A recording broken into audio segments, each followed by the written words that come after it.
Kisah Titanic kan salah satu yang paling terkenal di dunia. Tapi ternyata di balik tragedi yang kita semua tahu itu, ada pelajaran tersembunyi yang jauh lebih dalam, jauh lebih personal. Yuk kita bedah bareng-bareng.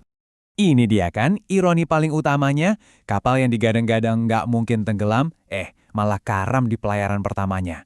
Dan ironi inilah yang jadi pintu masuk ke sebuah drama yang jauh lebih rumit daripada sekedar nabrak gunung es. Oke, sebelum kita masuk ke bagian yang lebih dalamnya, kita segerkan ingatan dulu ya. Kita bahas dulu bagian cerita yang kayaknya kita semua udah hafal di luar kepala. Fakta-fakta ini kita semua udah tahu lah ya. Kapal super megah, katanya unsinkable, ternyata gampang banget tenggelam cuma gara-gara gunung es. Dan akibatnya, ya jadi bencana kemanusiaan yang luar biasa dahsyat. Dan angka ini yang bikin merinding, 1.500. Bayangin, 1.500 nyawa hilang di perairan Atlantik yang super dingin itu. Skala kehilangan nyawa inilah yang bikin tragedi ini jadi legenda. Nah, cerita yang paling sering kita dengar kan, soal skocinya nggak cukup buat semua orang. Dan ya, itu bener sih, tapi itu bukan cerita lengkapnya. Ada detail lain yang jujur aja jauh lebih bikin nggak nyaman. Nah, disinilah kita sampai ke jantung permasalahannya. Ini bukan lagi soal kapal yang tenggelam, tapi soal pilihan-pilihan yang dibuat manusia di tengah kepanikan. Ini dia, tragedi di dalam tragedi. Pertanyaan ini mengubah segalanya. Ini menantang pemahaman kita yang sederhana tentang bencana itu.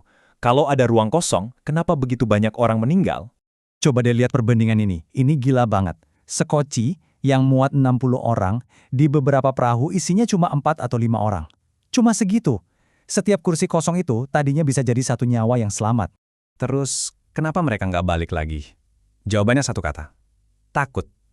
Ya, mereka takut sekocinya ikut kesedot kapal yang lagi tenggelam. Mereka bahkan bisa dengar jeritan orang-orang di air, tapi mereka terus mendayung menjauh. Mereka cuma nunggu. Dan keputusan buat nunggu itu fatal akibatnya. Mereka nunggu sekitar 1 jam. Dan pas mereka akhirnya mutusin buat balik, lautan udah hening. Udah nggak ada suara teriakan lagi. Mereka cuma berhasil nolong segelintir orang.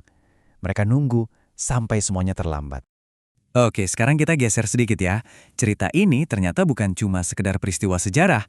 Ini bisa jadi semacam cermin loh. Cermin buat kita ngaca, buat ngelihat hidup kita sendiri. Dan di sini sumber materi kita seolah-olah ngomong langsung ke kita. Tiba-tiba ceritanya bukan lagi soal lautan es tahun 1912, tapi soal lingkungan kita sekarang. Mengubah penumpang yang tenggelam jadi orang-orang di sekitar kita yang mungkin butuh bantuan. Jadi, poin krusialnya begini. Sekoci yang kosong itu adalah metafora buat ruang dalam hidup kita, waktu, sumber daya, energi yang bisa kita pakai buat nolong orang lain. Dan penumpang yang tenggelam itu, ya, mereka adalah orang-orang yang lagi berjuang di sekitar kita. Nah, ini pertanyaan paling intinya.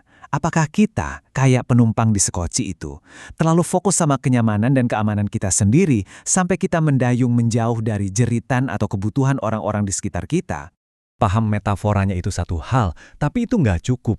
Bagian terakhir ini adalah tentang gimana cara kita mengubah pemahaman itu menjadi aksi nyata. Kalimat ini nusuk banget ya. Ini pengingat yang keras. Sering kali kita punya kok kapasitas buat membuat perbedaan. Ruang di sekoci kita itu ada. Pertanyaannya, kita mau pakai atau enggak? Dan panggilannya itu sebenarnya simple banget. Nggak usah mikir yang heroik gimana-gimana.